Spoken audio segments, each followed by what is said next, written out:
আসসালামু আলাইকুম।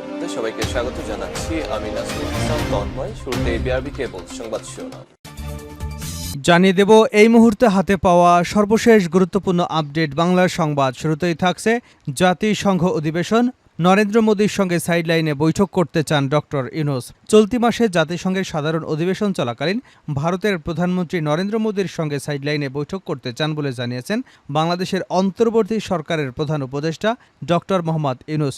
আগামী মঙ্গলবার যুক্তরাষ্ট্রের নিউ ইয়র্কে জাতিসংঘের ৭৯তম অধিবেশন শুরু হতে যাচ্ছে। এবারে জানাবো, এখনও উদ্ধার হয়নি ১,৮৮৫টি অস্ত্র ও ৩ লাখ গোলাবারুদ। গত ৫ অগাস্ট ছাত্র জনতার অভ্যুত্থানে আওয়ামী লীগ সরকারের পতনের পর সারা দেশে বিক্ষুব্ধ জনতা বিভিন্ন থানায় অগ্নিসংযোগ ও হামলা চালিয়েছে। এর মধ্যে থানা ও ফাঁড়িতে হামলার পর অস্ত্র ও গোলাবারুদ লুট করে নেয় দুর্বৃত্তরা। ৩রা সেপ্টেম্বর ছিল সেই অস্ত্র গোলাবারুদ জমা দেওয়ার শেষ দিন। এরপর ৪ঠা সেপ্টেম্বর থেকে লুট হওয়া অবৈধ অস্ত্র উদ্ধারে অভিযান চালাচ্ছে যৌথ বাহিনী। জানাবো, এয়ার অ্যাম্বুলেন্স আনার চেষ্টা, যে কোনো সময় বিদেশ যাবেন খালেদা জিয়া। দীর্ঘদিন ধরে অসুস্থ বিএনপির চেয়ারপারসন খালেদা জিয়া। উন্নত চিকিৎসার জন্য তাকে বিদেশে নেবার প্রস্তুতি শুরু করেছে বিএনপি। মেডিকেল বোর্ড সায় দিলেই যুক্তরাষ্ট্র অথবা যুক্তরাজ্যে যাবেন তিনি। সেখানে তার লিভার প্রতিস্থাপন সহ জটিল চিকিৎসা করা হবে। এদিকে রাঘব বোয়ালদের বিরুদ্ধে আরও কঠোর ব্যবস্থা নেওয়া হবে, অর্থ উপদেষ্টার হুঁশিয়ারি। অর্থ উপদেষ্টা ডক্টর সালেউদ্দিন আহমেদ বলেছেন, আর্থিক খাতে রাঘব বোয়ালদের বিরুদ্ধে কঠোর ব্যবস্থা নেওয়া হচ্ছে। এটা আরও দৃশ্যমান হবে। দৃশ্যমান হলে সবকিছু আপনারা দেখতে পাবেন। শনিবার নগরীর আগারগাঁওয়ে বাংলাদেশ ইনস্টিটিউট অব গভর্নেন্স ম্যানেজমেন্টের সভা শেষে এক প্রশ্নের জবাবে উপদেষ্টা এসব কথা বলেন। এবারে থাকছে, কোনো বিশেষ সুবিধায় নয়, আইনি প্রক্রিয়ায় মুক্ত হতে চান তারেক রহমান। বিএনপির ভারপ্রাপ্ত চেয়ারম্যান তারেক রহমান কোনো বিশেষ সুবিধায় নয়, আইনি প্রক্রিয়ায় মামলা থেকে মুক্ত হতে চান, এমনটাই জানিয়েছেন তার আইনজীবীরা। এছাড়া যথাসময়ে দেশে আসতে চান তিনি। এবং সর্বশেষ জানাবো আন্তর্জাতিক সংবাদ। এবার কড়া বার্তা দিলেন এরদোয়ান। তুরস্কের প্রেসিডেন্ট রিসেপ তাইপ এরদোয়ান শুক্রবার অধিকৃত পশ্চিম তীরে দখলদারিত্বের বিরুদ্ধে আয়োজিত এক বিক্ষোভ সমাবেশে ইসরায়েলের বর্বর হস্তক্ষেপের নিন্দা জানিয়েছে। সেখানে দখলদার বাহিনী তুর্কি আমেরিকান এক দ্বৈত নাগরিককে গুলি করে হত্যা করেছে।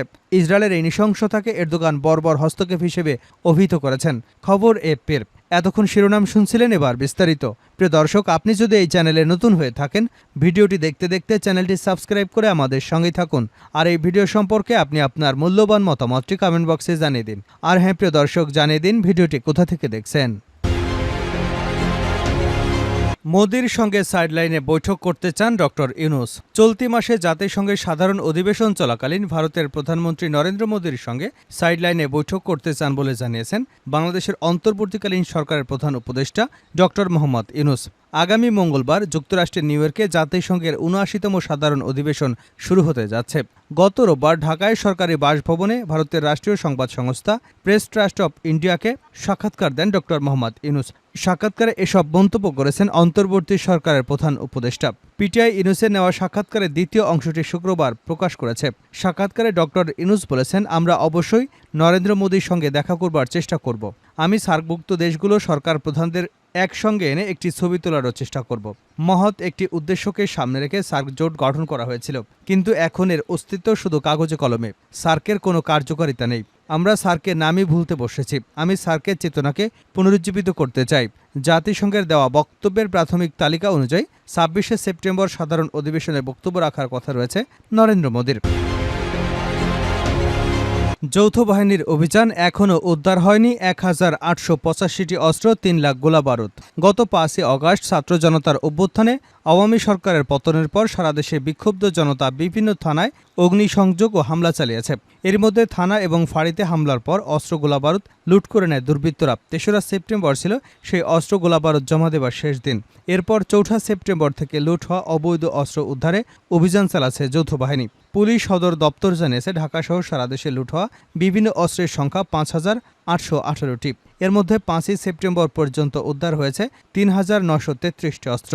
তবে রাইফেল, এসএমজি, এলএমজি এবং পিস্তল সহ এখনও উদ্ধার করা যায়নি ১,৮৮৫টি অস্ত্র। এছাড়া প্রায় ৩ লাখ লুট হওয়া গোলাবারুদও এখনও উদ্ধার করা সম্ভব হয়নি। এয়ার অ্যাম্বুলেন্স আনার চেষ্টা, যে কোনো সময় বিদেশে যাবেন খালেদা জিয়া। দীর্ঘদিন ধরে অসুস্থ বিএনপি চেয়ারপারসন খালেদা জিয়া উন্নত চিকিৎসার জন্য তাকে বিদেশে নেবার প্রস্তুতি শুরু করেছে বিএনপি।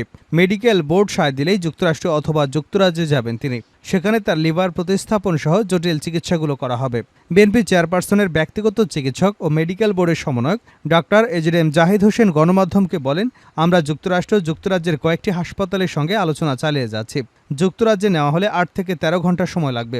যুক্তরাষ্ট্রে প্রয়োজন ১৮ থেকে ২১ ঘন্টা ফ্লাইং আওয়ার। কাজেই এ যাত্রার জন্য তার শারীরিক সুস্থতা অত্যন্ত গুরুত্বপূর্ণ, তাই কিছুটা সময় লাগবে।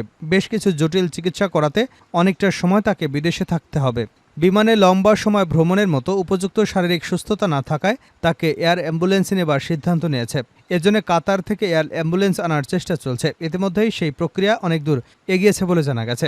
মেডিকেল বোর্ডের সদস্য ডাক্তার আল মামুন বলেন, খালেদা জিয়ার জন্য দেশের বাইরে যে এয়ার অ্যাম্বুলেন্স আনা হবে, বোর্ডের কয়েকজন সদস্য বলেন কাতারের কাছ থেকে বিমান আনার চেষ্টা চলছে। নানা পর্যায়ে কথাবার্তা চলছে।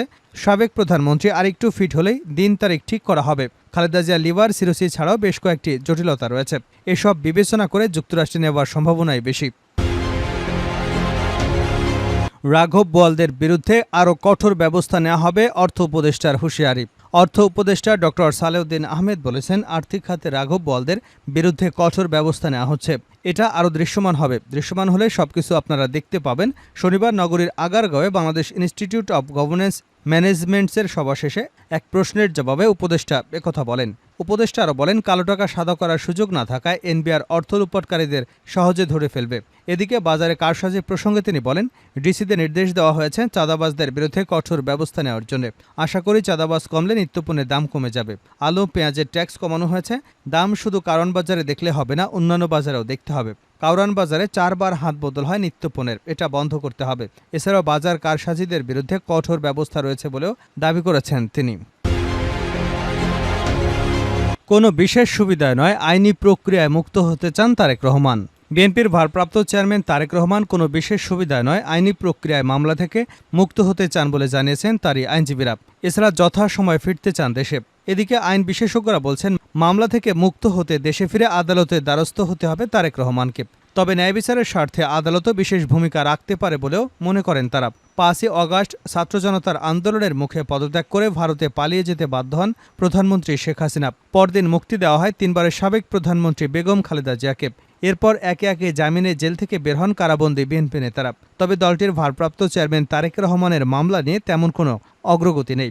গত ১৬ বছরে লন্ডনে অবস্থান করছেন তারেক রহমান। 1-11 এবং আওয়ামী লীগ সরকারের সময় তার বিরুদ্ধে অর্ধশতাধিক মামলা হয়। এর মধ্যে ২১শে আগস্ট গ্রেনেড হামলা মামলায় যাবজ্জীবন কারাদণ্ডসহ ৫টি মামলা দেওয়া হয় সাজা। রাজনৈতিক পট পরিবর্তনের পর তারেক রহমান কবে দেশে ফিরবেন সে প্রশ্ন উঠেছে এখন। আইনজীবী ব্যারিস্টার কায়সার কামাল বলেন, বিশেষ কোনো সুবিধা নয়, আইনি প্রক্রিয়ায় নির্দোষ প্রমাণ করে মামলা থেকে মুক্ত হয়ে দেশে ফিরতে চান তারেক রহমান। তিনি বলেন, তারেক রহমানের পাসপোর্ট নবায়ন করতে দেয়নি শেখ হাসিনা। তারেক রহমান আইনের প্রতি শ্রদ্ধাশীল, তিনি সংবিধানের প্রতি শ্রদ্ধাশীল। যে কারণে উনার বিরুদ্ধে যেসব মামলাগুলো রায় হয়েছে সেগুলো তিনি আইনগতভাবেই মোকাবেলা করবেন। আর যেগুলো রায় হয়নি সেগুলোর বিষয়ে আইনগতভাবে আমরা পদক্ষেপ নিচ্ছি। সর্বশেষ জানাবো আন্তর্জাতিক সংবাদ। কড়া বার্তা দিলেন এরদোগান। তুরস্কের প্রেসিডেন্ট রিসেপ তাইপ এরদোয়ান শুক্রবার অধিকৃত পশ্চিম তীরে দখলদারিত্বের বিরুদ্ধে আয়োজিত এক বিক্ষোভ সমাবেশে ইসরায়েলের বর্বর হস্তক্ষেপের নিন্দা জানিয়েছেন। সেখানে দখলদার বাহিনী তুর্কি আমেরিকান এক দ্বৈত নাগরিককে গুলি করে হত্যা করেছে। ইসরায়েলের এই নৃশংসতাকে এরদোগান বর্বর হস্তক্ষেপ হিসেবে অভিহিত করেছেন। খবর এএফপির। এরদোগান সামাজিক যোগাযোগ মাধ্যম এক্সে লিখেছেন, আমি পশ্চিম তীরে দখলদারিত্বের বিরুদ্ধে আয়োজিত বিক্ষোভ সমাবেশে ইসরায়েলের বর্বর হস্তক্ষেপের নিন্দা জানাই এবং ইসরায়েলি হামলায় নিহত আমাদের নাগরিক আইনুর ইজিপি আইগে রুহের মাগফিরাত কামনা করে। এর আগে বিবিসির প্রতিবেদনে বলা হয়, ইহুদি বসতি বাড়ানোর প্রতিবাদে পশ্চিম তীরের নাবলুসের কাছে বেইতে শহরে এক বিক্ষোভ কর্মসূচিতে ইসরায়েলি বাহিনী গুলি চালায়। এতে আয়শানুর এসগি নামের একজন তরুণী নিহত হন। স্থানীয় সংবাদ মাধ্যমের দাবি, ইসরায়েলি সেনাদের গুলিতে ওই ২৬ বছর বয়সী এইগি মারা গেছেন। শুক্রবারের এই কর্মসূচিতে অংশ নেওয়া একজন বিবিসিকে জানান, ফিলিপাইনপন্থী ইন্টারন্যাশনাল সলিডারিটি মুভমেন্টের হয়ে ওই দিন প্রথমবারের মতো বিক্ষোভে যোগ দিয়েছিলেন এই আইগি।